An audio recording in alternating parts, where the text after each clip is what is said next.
Good evening, everybody, and welcome to tonight's Friday night, August 21st, live stream for studentloanjustice.org. My name is Alan Collins. I'm the founder of Student Loan Justice. I just want to welcome everybody here. If you're new to the group, I want to say welcome. We're very glad you found us. What took you so long? We are the oldest, largest, and pretty much only true citizens group actually fighting for student loan justice. We've been around for 15 years. We've been featured top story on 60 Minutes, in the New York Times, in the Los Angeles Times, in the Wall Street Journal, on NPR, PBS, Rolling Stone, Vice News, many other places. We have broken some of the most important stories in higher education over the past 15 years. We've written books, we've traveled the country, but what we've really done for the past 15 years is fight for the return of bankruptcy protections to student loans. Nobody wants to file for bankruptcy. It's not a very sexy topic. But the founding fathers called for uniform bankruptcy laws, ahead of the power to declare war, ahead of the power to raise an army, ahead of the power to coin currency and create a post office. In the Constitution, not the Bill of Rights, the Constitution itself. So bankruptcy is no picnic. Nobody wants to file, but not having bankruptcy rights causes the lending system to become predatory, abusive, and in the case of student loans, hyperinflationary on the price of whatever is being purchased. In this case, a college education. So, we were really staking out the middle ground for many years, but folks, I am here to tell you, it's a failed lending system. It's done. It's toast. It's over the cliff. It's over the moon. It's over the falls. It's done. Put a fork in it. The federal student lending system for sure is done. Even before the coronavirus crisis, 40% of borrowers who left school in 2004 were defaulting on their loans, often through no fault of their own. Well, people in 2004 were only borrowing 1/3 of what's being borrowed today. The recently resigned head of the federal student loan program has said, and even Secretary Betsy DeVos has said, that over 75% of all federal student loan borrowers will never be able to repay their loans. So in other words, they're either in default, forbearance, they're delinquent, or maybe they're paying and their balance is going up. And this is all pre-coronavirus, folks. It is a dead, failed lending system, and I would say it is a national threat at this point. We've documented many, many suicides, hundreds of people who have fled the country as a result of their student loans. It's time for a reset. Now, you may feel bad or guilty about not paying your student loans, and I'm telling you, don't feel bad.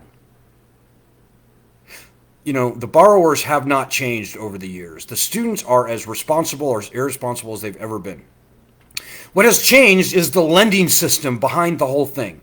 It has turned into a tyrannical, nationally threatening lending system, predatory beyond belief. It's time for this lending system to go.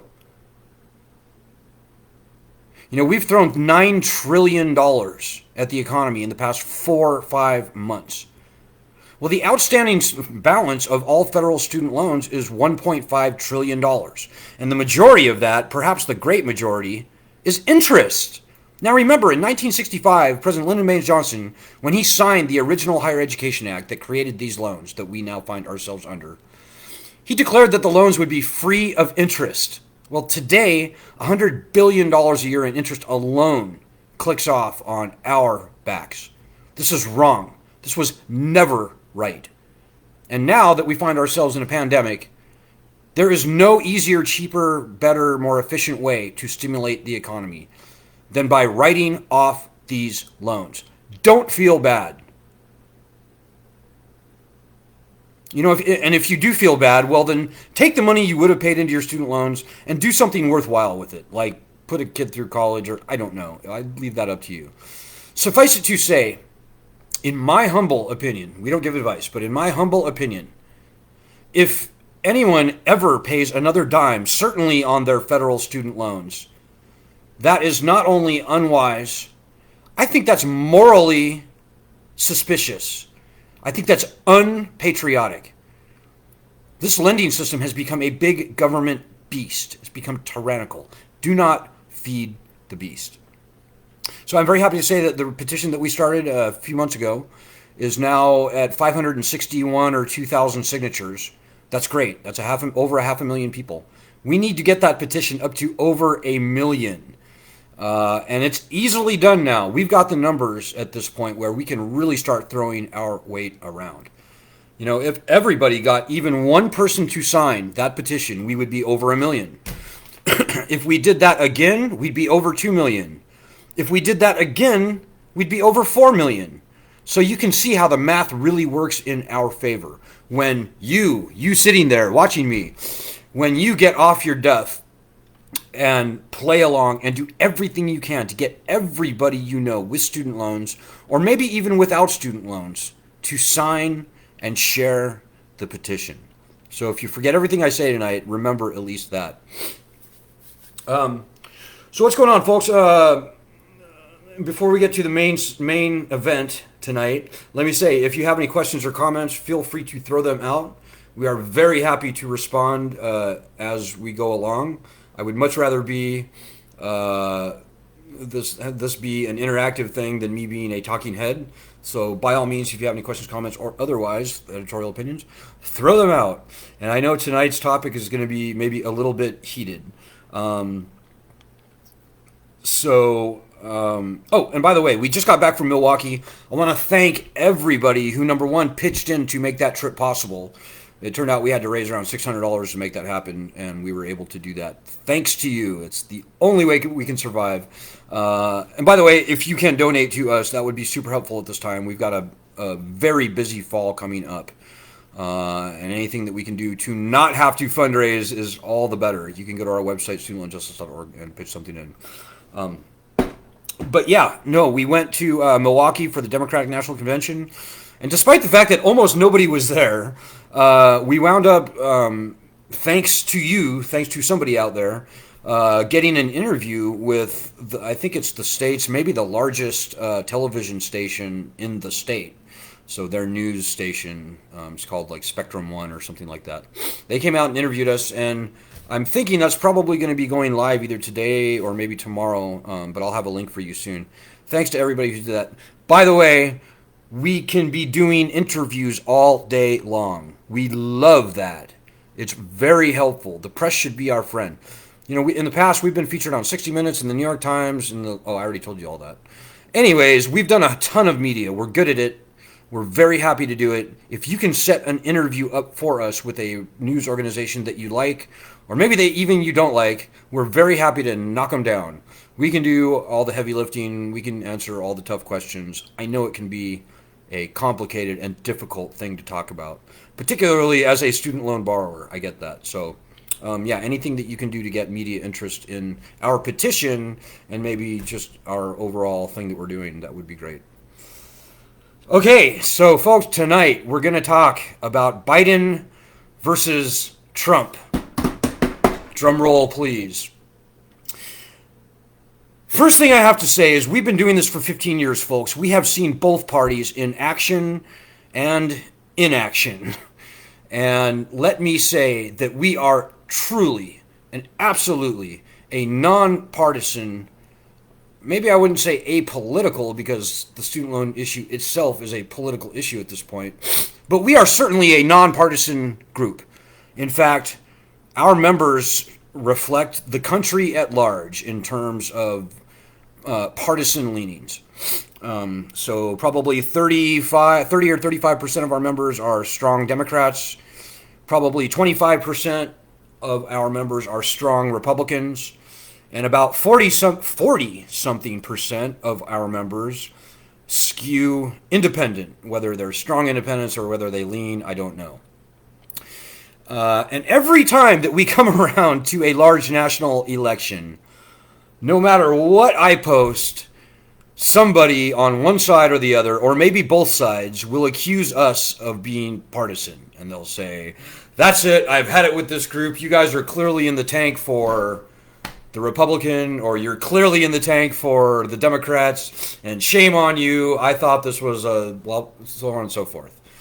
And I guess that's just the nature of the beast. But I am here to tell you, folks, we hate both parties by and large, I would say. You know, do you like the good cop or the bad cop? I don't know. They're both cops. You know, to use an analogy. So here's the skinny. Historically, the Democrats have tended to support us. The Republicans have tended to resist us, or at least our call for the return of bankruptcy protections to student loans. But folks, I'm here to tell you that both parties are terrible. The student loan industry, the Department of Education, and others have plowed a ton of money and influence, have flexed their muscle very strongly over all of Congress. You know, I can tell you stories about how Ted Kennedy would take rides on Sally Mae's corporate jets. I could tell you even more horrible stories about things that Republicans like John Boehner and Mike Enzi and many other people in the House and the Senate, in the presidency, etc., all the games, all the footsie that they have played with the student loan industry. Suffice it to say, we've been doing this for 15 years now, and we have seen pretty much everything that Congress has to offer on this issue. And as evidenced by the fact that I'm still sitting here 15 years later fighting this battle, that should tell you everything. We can trust neither party. We have no built-in trust for any candidate, whatever party they belong to. Both parties suck. So we trust political candidates as far as we can bowl them. Now, having said that, we made a lot of progress on the Democratic side this last fall in the run-up to the primaries. We lived in Iowa. We followed all the candidates around. And to our great credit, we were able to convince Bernie Sanders to pledge that he would do whatever he could to cancel student loans, including using his executive authority. And that's not nothing. That's a little bit more ambiguous than I would have hoped. But probably the thing that we really did that was really good, and again, nobody wants to file for bankruptcy, but we were able to convince Elizabeth Warren to, first of all, include the return of bankruptcy protections to student loans into her agenda.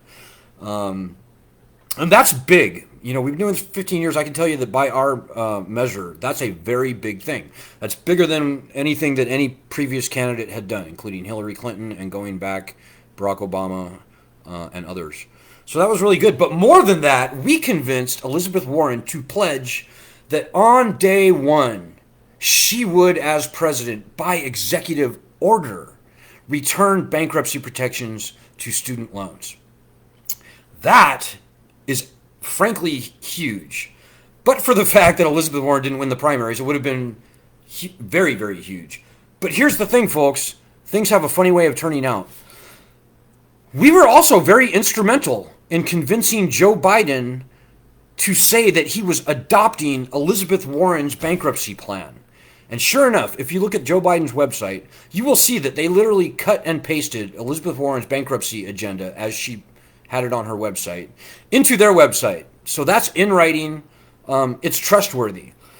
But here's the clincher, dude. And this is the reason that we currently do not endorse Joe Biden. He said he was adopting Elizabeth Warren's bankruptcy plan, but Joe Biden has not yet made the very same pledge that Elizabeth Warren made.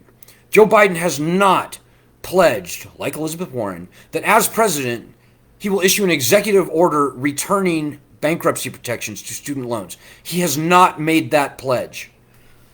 Now, Biden has a lot of baggage on this issue. He was in the tank for the lending industry back in 2005 when the bankruptcy bill, I can't remember what it was called, backpack or back cap or something, that took bankruptcy protections away from private student loans. You know, Sally Mae, at the time, the worst company in the world on student loans, they probably still are the worst company in the world, despite the fact that they're no longer directly involved with the federal government. They moved their corporate headquarters to Delaware after that bankruptcy bill passed. And Joe Biden and Albert Lord did a shoulder-to-shoulder press conference about this move on CNBC. And they seemed like they were pretty chummy with each other, I have to say. Rumor has it that Joe Biden actually plays golf on Albert Lord's private, luxury 18-hole golf course in Anne Arundel, Maryland. And we've flown drones over that golf course, by the way. We've taken photos of it. It's absolutely astonishing. I almost never play golf, but if I had to play golf, I would choose Albert Lord's course because it's just a thing of beauty. Paid for by us, by the way, out of your pocket and to a lesser extent out of the taxpayer's pocket.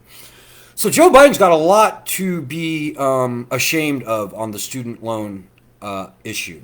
We have now. The good news is we continue to speak with his campaign manager. We've spoken with him directly, his granddaughter, and we have relationships into the campaign. They know what we want. And we have 8 days before the election. So it is my true hope that at a minimum, Joe Biden will make the very same pledge that Elizabeth Warren made. He has no reason not to. And as I said, it's a new ballgame, folks. Frankly, it may be too late for bankruptcy protections to be returned. We could return bankruptcy protections tomorrow, and maybe all that would accomplish is forcing 10, 15, 20, maybe even more million people into bankruptcy court. On any given year, less than 1 million people typically file bankruptcy for any debt. 1 million individuals. That's a small number. I can guarantee you that if bankruptcy returns student loans tomorrow, in the first year, we'd probably have about 5 million filings. That's my best guess. There would be a spike because this predatory lending system has trashed so many people's lives. That's just unavoidable. But it may be far more. So really, folks, I don't know if that's the right thing to do at this point. I mean, what good does it do to wreck the credit record of tens of millions of your citizens just because what has become an illegitimate debt owned by the government? So it's a failed lending system, and it's time for these loans to go. But bankruptcy is it's our bare minimum bar that we need to endorse a candidate. And because we are an apolitical group, or should I say bipartisan group, and if you have any questions or comments on that, feel free to throw them out. I know a lot of people were going crazy last night.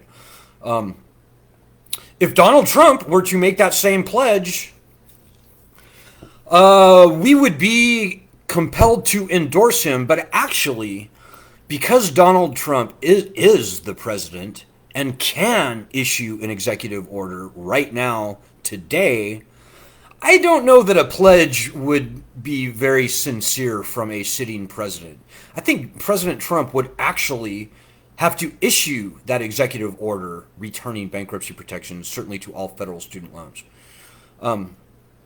And I can't tell you too much, but I can also say that the Trump administration is aware, the innermost circle of Donald Trump's inner circle is aware of our request/demand that a presidential order for the return of bankruptcy protections has to happen.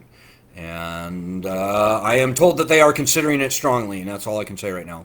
Well, on that point. But, there's another point, folks. As I said, all this talk about bankruptcy is pre-coronavirus. Right now, as we speak, we're looking over the cliff of a failed lending system. Nobody's paying right now. They've extended the payment moratorium until the end of the year. And folks, I don't see this economy getting much better. I just don't. Sure, the stock market's doing great. That's kind of what happens when you throw $9 trillion at the corporations, the wealthy, and tax cuts. Oh, and $1,200 stimulus check to the rabble, which is us. But whatever. So that's kind of a sugar high. But there's no replacing many, perhaps most, of the 50 million, actually 51 or 2 million jobs now that were lost since, say, February or March. And the people being hurt worst by this pandemic, tend to be the same demographics of people who have student loans. They were economically disadvantaged in the first place, as everybody with certainly with federal student loans are by definition. So it's time for this lending system to go away.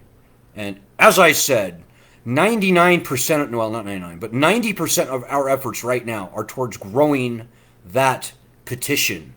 If we can get up to 1 million signatures by the end of this month, and I think we can, I think we could get up to 4 million, if not 8 million, if this thing really goes viral, and there's no reason that it shouldn't.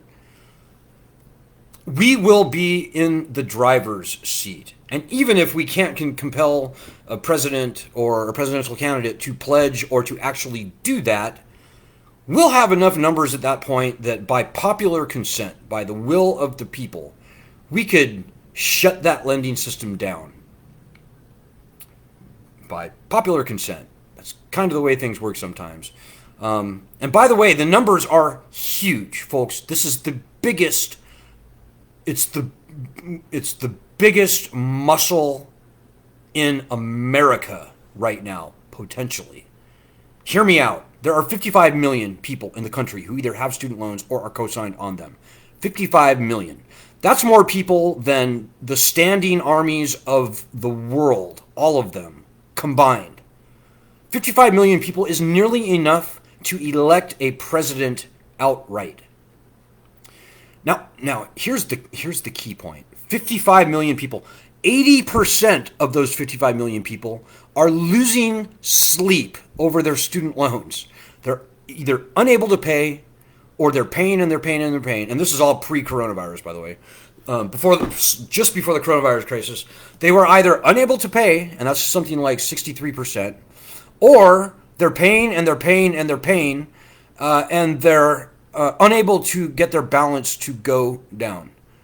Nayam Burra, how you doing? That's an inappropriate comment. If you have anything legitimate to say, please let's hear it, and I'm happy to respond. So 55 million voters in the country. And by the way, people with student loans vote far more than average. 55 million voters, 80% of whom are freaking out about their student loans. That's 44 million people who are losing sleep about their student loans. And as I said earlier, 40% of them are independent. Only, say, like 60% are either Democratic or Republican. But maybe because the Republicans have historically been against us,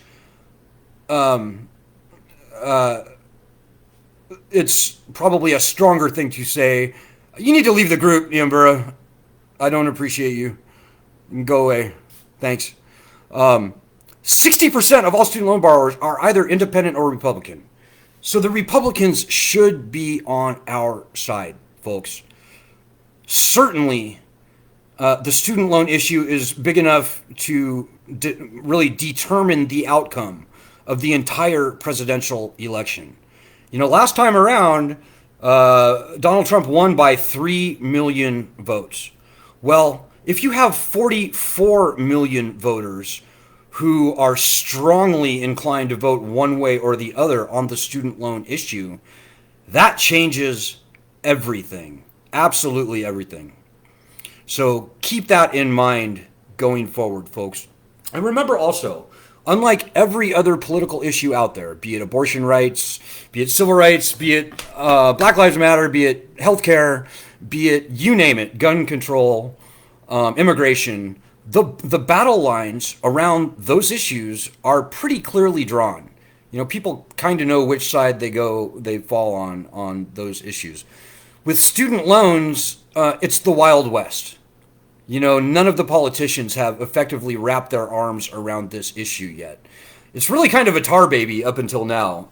So the politicians are very reluctant to even want to touch this issue because they just don't want to. And, you know, the Washington, D.C. swamp is very strong. And they want nothing more than to perpetuate this predatory lending system on the borrowers.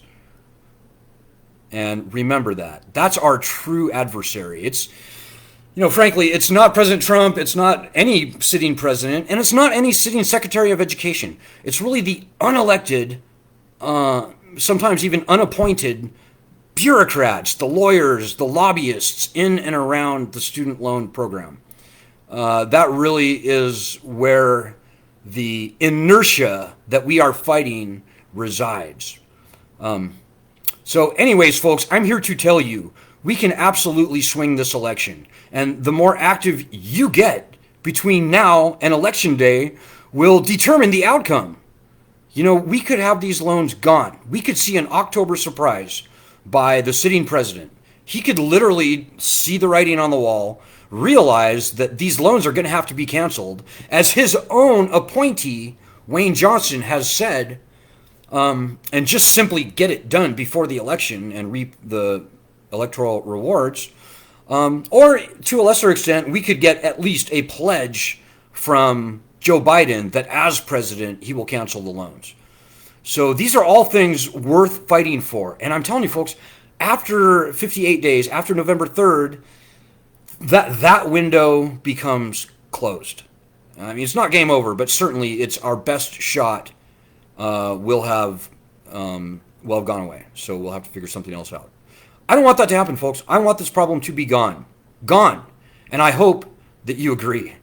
I hope that if you remember nothing else from what I said tonight, you will make it your part-time job, maybe even your full-time job. Maybe you're not working, whatever your situation may be, to do whatever you can to get as many people as you can possibly get to sign that petition.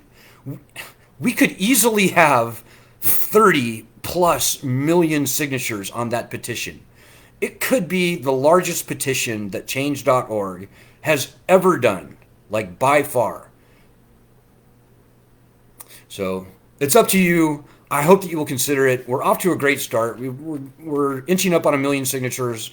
If we can get 1 million signatures by the end of the month, that will bode really well. But you know, this is what democracy looks like, folks. This problem will not solve itself. After doing this for 15 years now, I can tell you that that is absolutely true. You know, these are your loans. These are your problems. And until you own this problem and do even a little amount of work to help us, then thank you, Michelle. Yeah, I don't know what that person is even smoking themselves, but they need to go. Until you help, the problem isn't going to get solved. Good people in our group, like Michelle, can tell you that when everybody does a little bit, you know, maybe not a full-time job, maybe not a part-time job, maybe not even a eighth-time job, but, you know, if you even spend 15 or 20 minutes a day pasting the link to our petition where it needs to be posted, that is by far enough spread out over all 600,000 people involved in this effort to completely win. I'm not kidding you, folks. It only takes a little bit of effort. And, you know, what else were you going to do between now and the election? Were you going to wait, watch, and worry about your student loans? Yeah, I think you probably were. Well, why not turn that restless energy into something good and actually put some weight into this? So doing everything you can to get people to sign the petition is the number one thing. And there's 3 things, okay? The first thing is what I just said, the petition. Get as many people as you can to sign. The second thing is get a news organization to report on our petition. Give them, and you don't have to do the interview if you don't want to. If you want to, great. But if you don't feel up to it, give them our contact information. Email is justice@studentloanjustice.org. Our phone number is 202-594-1120. We will do all the heavy lifting. We're very happy to talk to reporters, press, go on radio, from Rush Limbaugh to Rachel Maddow, and anywhere in between. We're very happy to do that. So if you set them up, we will gladly knock them down. Only takes a phone call or an email. The third thing is bankruptcy. You know, folks, we've got 2 bills in the House and the Senate right now. In the House, it's H.R. 2648. In the Senate, it's S. 1414. These bills will, at long last, return to us the fundamental constitutional bankruptcy rights that the founders called for in the Constitution. Not the Bill of Rights, the Constitution itself. These bills could be passed tomorrow. Right now, we are looking very hard to get even one Republican senator to co-sponsor S1414. So if you have student loans that are not cancelable by executive order, in other words, if you have private student loans, if you have the older style FFELP loans, if you have Perkins loans, which a lot of people do, I would strongly urge you to call a Republican senator or 10 and stop at nothing. Yell, scream, beg, plead, whatever it takes. Make them feel your pain. Do whatever it takes to get them to co-sponsor S1414. That could be the straw that finally breaks this camel's back. Now, again, I know nobody wants to file for bankruptcy. It's no picnic. But we have got to have the threat of bankruptcy back on our side in order to prevent, in order to avoid, in order for the lending system to stop abusing us. You know, we are the victims on this, and we don't have to take this nonsense, to put it very generously. So those are the three things, folks. The petition, getting news coverage for our petition, and getting a Republican senator or more. But at least one, just the first one would maybe do it, to co-sponsor S1414. So I've given you our marching orders. Oh, okay. So I've talked about Joe Biden. I've also talked about Donald Trump. I hope that I've made the point that this is a bipartisan issue. The last thing I will say is, if you love Donald Trump, or if you love Joe Biden, or if you hate either one of those, then call those campaigns. If you want Donald Trump to win, then contact the White House. You can go to whitehouse.gov/contact and tell him to cancel all federally owned student loans by executive order. That's 85% of all student loan debt. If you want Joe Biden to win, then go to his website and do whatever you can to compel them to pledge, number one, to return bankruptcy to student loans by executive order, and we're pushing him on that as well. But number two, to pledge that as president, he would also issue an executive order canceling all the federally owned student loans that he can. And you might want to throw in this little kicker. The president can cancel these federal loans without needing one dime of taxpayer money and without adding one penny to the national debt. We don't need to raise taxes through Congress. We don't need congressional approval. We don't even need legislation. This could happen with the stroke of a pen tomorrow in the case of President Trump, and January 20th if Joe Biden should be fortunate enough to win the race.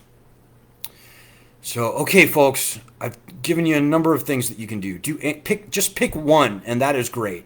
But do all four, and you're really pulling your weight, and you should be proud of yourself, and I salute you for your efforts. Okay, folks, well, I will leave it there at that. I hope everybody has a great weekend. I will probably be back on Sunday. We're going to try and do another big group push on the petition starting Monday morning, so be ready for that. Ed will be with you next Tuesday, and we may just get bored and do another live stream if events dictate that is appropriate to do over the weekend. Keep checking back in, folks. We are the center of the universe in the fight for student loan justice, and this is exactly the right place for you to be. We're glad you found us. Let us, in the immortal words of Benjamin Franklin, let us win this battle together. Let's hang together, he said exactly, lest we all hang separately. So think about that. Let it sink in. Have a great weekend. Godspeed, and God bless.